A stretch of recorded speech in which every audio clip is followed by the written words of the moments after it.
નમસ્કાર મિત્રો, જ્ઞાનધારા યુટ્યુબ ચેનલમાં આપ સર્વે મિત્રોનું હાર્દિક સ્વાગત છે।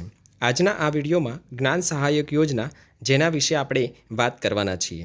સરકારશ્રીની જાહેરાત મુજબ હાલ આ ભરતી માટે ઓનલાઈન અરજીઓ મંગાવવાની શરૂઆત કરી દેવાઈ છે અને આ ક્યારે અરજી આપણે કરવાની છે, કયા મિત્રો અરજી કરી શકશે, વય મર્યાદા શું છે, પગાર ધોરણ શું છે, આપણે બધું જાણીએ છીએ। છતાં પણ કેટલાક મિત્રો ન જાણતા હોય તો આ વિડીયોને પૂરેપૂરો જોજો।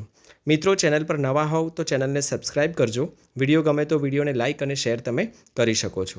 આ ઉપરાંત આ ચેનલ ઉપર આપણે આશ્રમ શાળાઓમાં જે કાયમી ધોરણે ભરતી આવતી હોય છે તેના પણ વિડીયો મૂકતા હોઈએ છીએ।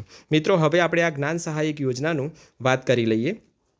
પહેલું તો એ કે આ યોજના કરાર આધારિત રહેશે। આપણને બધાને ખબર છે 11 મહિનાના કરાર આધારથી આ ભરતી ગયા મહિને પણ કરવામાં આવી હતી, ગયા વર્ષે પણ કરવામાં આવી હતી અને આ વર્ષે પણ એ જ રીતે ફરીથી આ ભરતી કરવા સરકાર જઈ રહી છે।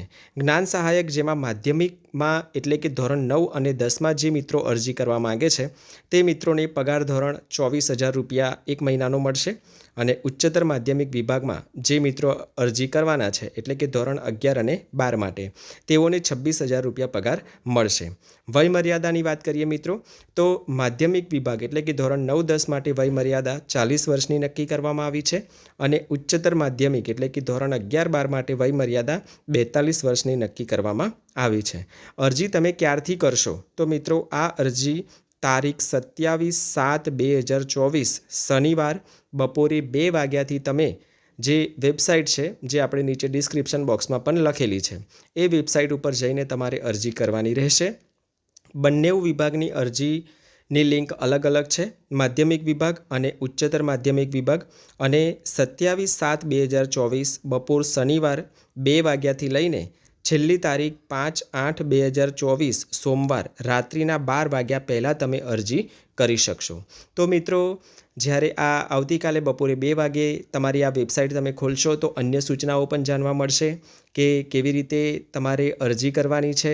સાથે સાથે મિત્રો બીજું એ પણ જાણી લઈએ કે રજિસ્ટર પોસ્ટ એડીથી પણ આ અરજી તમે ન કરી શકો, ફક્ત તમારે ઓનલાઈન અરજી જ કરવાની રહેશે, એ જ ગ્રાહ્ય રહેશે, માટે આપણે ઓનલાઈન અરજી જ કરીશું।